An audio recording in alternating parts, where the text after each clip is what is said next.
Assalamualaikum warahmatullahi wabarakatuh. Perkenalkan, kami dari kelompok 5 dan kami di sini akan menjelaskan atau mempresentasikan tentang hasil kerja kelompok kami dalam proses pembuatan batik. Sebelumnya, perkenalkan, nama saya Arzel Lino Hangganalti. Saya Akbirul Yandam. Saya Kesha Putri, saya Akila Nelatiza, saya Rami Rahayu. Baiklah, berikut langkah-langkah membuat batik. A. Siapkan alat dan bahan untuk membatik. Kain mori harus sudah dicuci bersih, kemudian dikanji agar mempermudah proses pelepasan malam atau melorot. B. Gambar motif pada kain atau ngenreng. Menggambar motif bisa dilakukan dengan cara menjiplak motif yang tidak ada. Jika batik yang ingin dibuat adalah batik tulis, maka gambarlah desain di atas kain mori sesuai dengan pola yang diinginkan. C. Panaskan cairan malam atau lilin pada wajan yang berada di atas kompor hingga mencair dengan sempurna. D. Celupkan canting. Celupkan ke dalam wajan yang berisi malam yang sudah dicairkan sekitar 3 detik untuk penyesuaian suhu pada canting. E. Mulai mencanting dilakukan dengan cara menorehkan malam cair yang masih kosong dengan macam-macam ornamen seperti garis-garis arsiran maupun titik-titik. Baiklah, selanjutnya akan dilanjutkan oleh Akbirul Yanda. Langkah ke warnai pola yang masih kosong. Isian bagian pada pola yang masih kosong dengan macam ornamen seperti garis-garis, arsiran maupun titik-titik. Selanjutnya itu nembok, adalah melakukan blok bagian kain yang tidak ingin terkena warna. Selanjutnya warnai kain. Mewarnai kain batik dapat dilakukan dengan teknik celup dan colet. Untuk selanjutnya itu ada celup kain dan tiriskan. Setelah kain dicelup, tiriskan agar warna pada serat kain dapat meresap secara maksimal.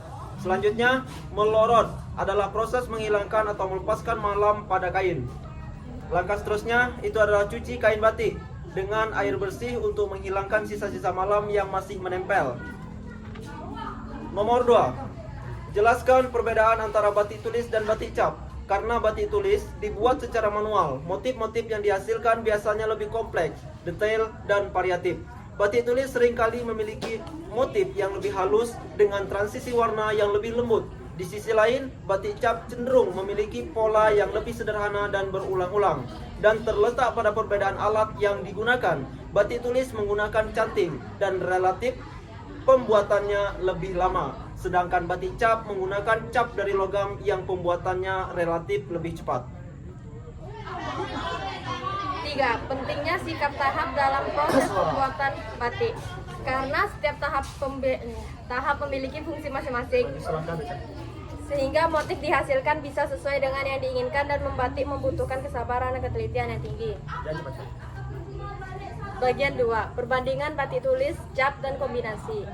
Aspek perbandingan. Teknik pembuatan. 1. Batik tulis dibuat secara manual dengan menggunakan canting. 2. Batik cap dibuat menggunakan cap yang terbuat dari tembaga. 3. Batik kombinasi dibuat menggunakan stempel untuk membuat motif dasar. Kemudian canting. Canting digunakan untuk menambah detail motif. Aspek perbandingan. Alat dan bahan. 1. Batik tulis, canting, kain, pewarna, dan malam. 2. Batik cap, canting cap, meja cap, loyang, kompor, kain, mori, pewarna batik. 3. Batik kombinasi, canting lukis, tempel, cap. Aspek perbandingan. Motif. 1. Batik tulis biasanya tidak presisi karena dibuat secara manual dengan canting dan memiliki warna corak dan motif yang sama persis di bagian depan dan belakang. 2.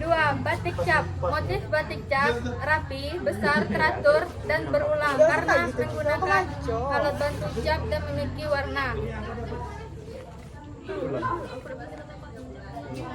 Sisa sisi. 3. Batik kombinasi. Ukuran motifnya lebih kecil, kemudian ditambahkan menggunakan canting untuk menyempurnakannya. Aspek perbandingan.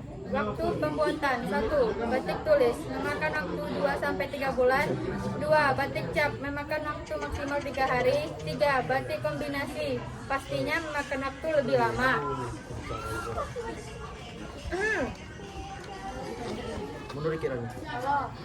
Aspek pembuatan. Harga batik tulis umumnya lebih mahal. 2. Batik cap umumnya lebih murah. 3. Batik kombinasi memiliki harga yang juga mahal. Aspek pembuatan. Kelebihan: 1. Batik tulis, kualitas tinggi, nilai seni, aroma khas, motif tidak berulang. 2. Batik cap, motif yang rapi, pengerjaan yang mudah, dan aroma lilin khas. 3. Batik kombinasi, keseimbangan antara detail artistik, motif dasar yang cepat, dan keunikan detail di setiap lembar. Kekurangan: 1. Batik tulis, tingkat kerapian bisa dikatakan rendah. 2. Batik cap, motifnya dianggap monoton dan banyak menyamai.